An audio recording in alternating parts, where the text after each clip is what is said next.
All right, I want to very briefly go over this little chart, if you will, to give you some ideas for some really simple ways to make, quote, macro-friendly meals.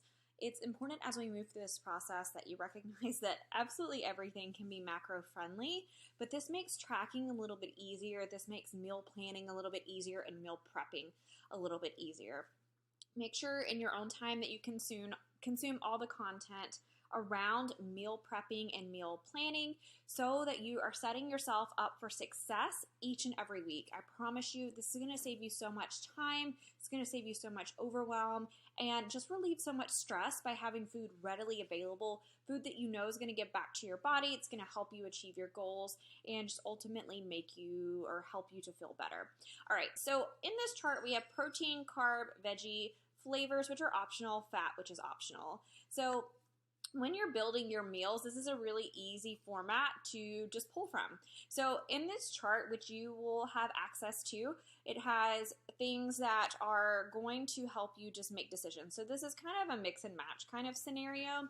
And really briefly, just going over the way I like to meal prep, I like to pick a couple of proteins each week, a couple of carbs, veggies, so on, and I kind of mix and match those throughout the week. So it just makes everything really, really simple. So you can kind of just go down through the chart to get any ideas. I included as many flavors as I could really think of and some just different things that we use in our house readily to make different kind of proteins, different veggies taste a little bit different, as well as fats. Things that, you know, are common. We think of butter, we think of things like olive oil, but there's so many other things that we can use to get our fats, such as egg yolks. Nut butter is something that a lot of people think is a protein source, and yeah, there's a little bit of protein, but what we start to recognize when we start to get more in tune with tracking our food and what our food is made up of, that things that we previously thought as a high protein food may be higher in fats, albeit healthy, but we just need to keep an eye on that. The same with things like cheese, nuts, so on and so forth. Eggs are also a great example of that as something that we consider a really high protein food, and they are a great source of protein, but we also have to be mindful of the fact that the yolk contains quite a bit of fat as well. So going down through here, you can just kind of pick anything that you would really want to put on your meal. I like to think of these as macro bowls or macro plates, and if you haven't already, look at the video where I showed you guys how to use the food scale.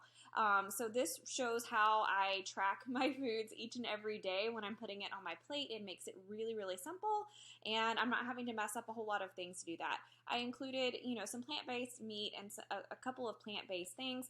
There are different beans that are a little bit higher in protein versus carbs, so you can keep an eye on that as well.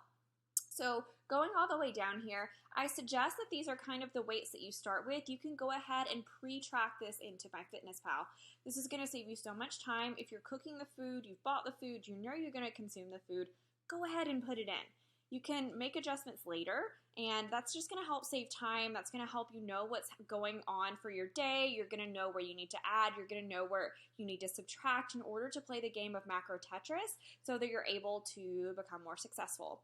So this is kind of, you can roughly see the numbers here. You probably are looking down here and saying, whoa, I need to go ahead and add some more here and there, and that's awesome. So, again, just some formulas down here. P stands for protein, obviously. Protein, carb, vegetables times 2 meals per day. I usually have a go-to staple breakfast, which can fluctuate weeks at a time, months at a time, seasons, whatever have you, and 1 to 2 snacks. So this is totaling eating 4 to 5 times per day. There's absolutely no rules here on how to break it down as long as you're just getting your macros in per day. But track your most important meals or snacks first so they fit and work everything else around it. So if we have a celebration, if we're going out to dinner, if we're on vacation, this is my best tip to you. Track your most important meals and snacks first to make sure that you have plenty of room for that, and then you can just fill in the holes around there. All right, I'm going to add the link to this sheet right below this video, so hopefully this is helpful for you guys. Hopefully this is giving you some ideas for some ways that you can make meal prep, meal planning, and tracking so much easier, so much simpler, so that you can have so much success.